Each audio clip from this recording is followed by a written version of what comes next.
Alors nous sommes le dimanche 9 juin 2019, nous sommes de retour à Toulon. J'ai quelqu'un à côté de moi, je vais lui demander de se présenter. Bonjour. Bonjour, je m'appelle Jean-Marc Navello. C'est moi qui m'occupe, comme chaque année, de l'affiche et des éléments de communication du Festival de Street Painting de Toulon. Alors vous savez que ça fait déjà de nombreuses fois qu'on est venu avec Marie-France Pelletier, avec pas mal de gens d'ailleurs, avec Jean-Marc Thédon. Il y a eu vous aussi, il y a eu également des inaugurations, il y a eu plein de choses. On connaît la manifestation, mais vous allez quand même nous la réexpliquer dans les grandes lignes. Et je pense qu'il y a eu aussi une interruption pendant une année. Tout à fait. En 2018, nous avons interrompu le festival international de street painting de Toulon, qui consiste à faire venir des artistes régionaux et internationaux sur la place d'Armes pour réaliser des œuvres au sol, exclusivement sur le sol. Avec des thèmes différents chaque année. Chaque année, c'est un thème différent. Et cette année, pour la 9e édition, nous sommes sur le thème futur au pluriel. Ça a commencé hier samedi, aujourd'hui on est dimanche, on vient voir le dimanche, je le précise. On commence donc les traçages le samedi et ça continue le dimanche. Là vous en êtes à peu près à la moitié, à peu près. Oui, pour la plupart des artistes, on est à la moitié du travail puisque on doit finir vers 4-5 heures cet après-midi. Après, certains travaillent beaucoup plus vite que les autres et quand on est sur place, on peut voir qu'il y en a qui ont déjà presque fini. La thématique de cette année 2019 et la disposition, parce que ça n'a rien à voir par rapport à avant. Cette année, on a un dispositif d'installation un peu différent, c'est-à-dire que... Très différent même. On a les cercles. Ce principe des cercles, on l'a initié en 2017 sur la thématique jazz et on a trouvé que c'était quelque chose de très sympa et surtout qui ne se fait pas ailleurs. Donc on a décidé que ce principe de cercle serait un peu la marque de fabrique de Toulon. Là, cette année, on a fait une scénographie qui, en quelque sorte, symbolise la ville de Toulon. C'est-à-dire qu'on a une grande bande bleue qui représente la mer et le port. Et au-dessus, on a une bande verte qui représente le pharaon.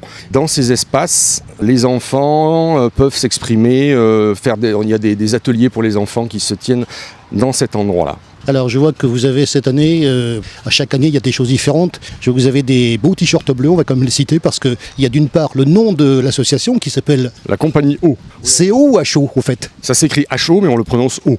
C'est pour ça que je voulais avoir le truc pour bien le prononcer. Et puis à droite, il y a marqué COF Toulon. Oui, parce qu'en fait, nous avons un partenariat avec... Il y en a plein de partenariats. Oui, mais bon, on a un partenariat avec eux depuis 2017 où on était sur la thématique du jazz. Comme c'est pour le COF, c'est pas tellement le COF, c'est le 30e anniversaire du Festival de Jazz de Toulon. Voilà, on s'est regroupés pour mutualiser les frais, on va dire. Ils nous aident à faire fabriquer les t-shirts, donc on les en remercie. Une manifestation comme celle-là réclame de nombreux partenaires. Quand je vois votre affiche, je précise d'ailleurs que, on va parler de l'affiche parce que c'est vous qui l'avez fait. Alors l'affiche, oui, j'ai vraiment voulu reprendre ce principe des ronds, des cercles, parce que voilà, on veut en faire une marque, pas vraiment une marque, mais quelque chose qui nous différencie. Je me suis aussi beaucoup axé sur les mains des artistes parce que c'est notre outil de travail, c'est par là qu'on transmet quelque chose, et je trouvais ça intéressant. Et j'ai voulu aussi mixer des mains d'hommes, des mains de femmes, parce que dans le street painting, il y a beaucoup de femmes qui participent. Pas mal de communication, j'ai vu aussi. On essaye autant que faire se peut avec des affiches, des flyers qu'on a distribués un peu partout. Il faut se faire connaître et encore on se rend compte qu'il y a encore des gens qui ne connaissent pas vraiment en fait, des Toulonnais qui n'ont jamais entendu parler du festival. Donc on se dit qu'il y a encore du boulot. On est là pour ça, vous le savez, faites des efforts dans le 83, grâce à vous d'ailleurs. Alors au niveau de cette année 2019, comment ça se présente? D'abord la journée d'hier, est-ce qu'on peut la résumer? Vraiment très bien, très chaude. Aujourd'hui, on commence déjà avec pas mal de vent. On nous annonce le vent qui va forcir dans l'après-midi. Il va falloir s'adapter. Il va falloir qu'on s'accroche au sol avec les ongles. Et bien amarrer les barnums? Oui, ça, les barnums, ça risque de poser un petit problème. On va en faire autant que faire se peut, de les attacher, les amarrer, les mettre des poids pour que ça tienne. L'association Compagnie O, vous êtes combien? Nous avons un bureau de 6 personnes.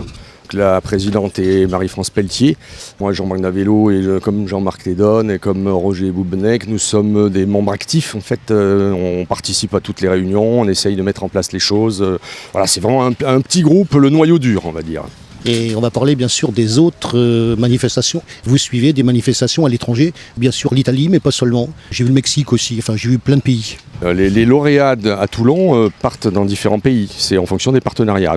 Nous avons un partenariat depuis le début avec le Mexique.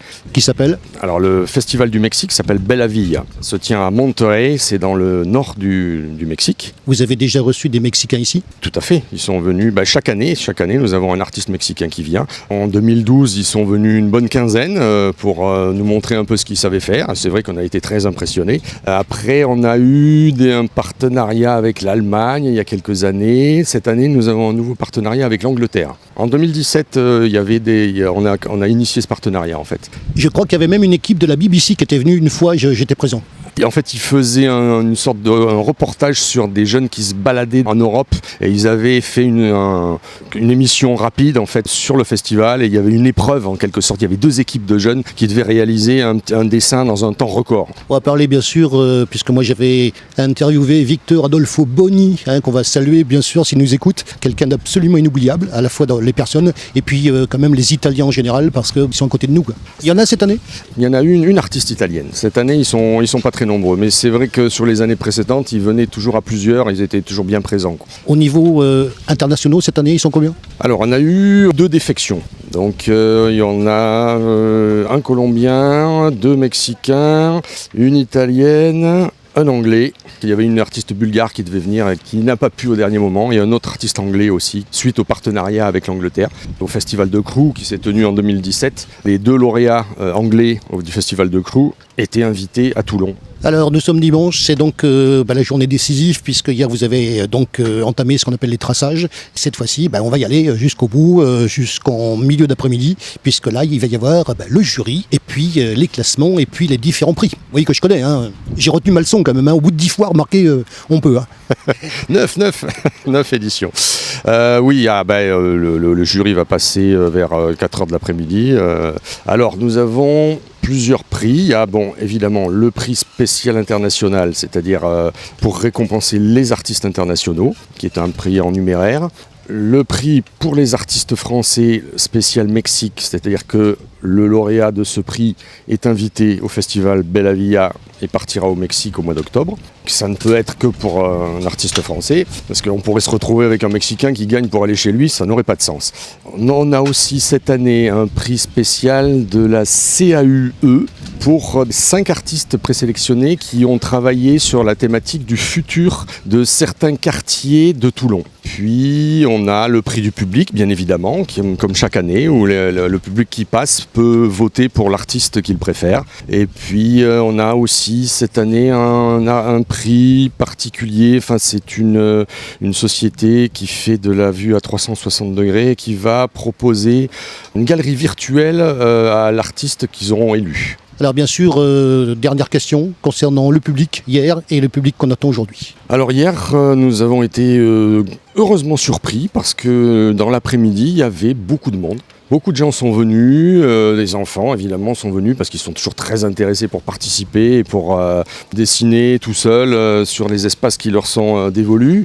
Un public familial, des connaisseurs, beaucoup de connaisseurs d'ailleurs.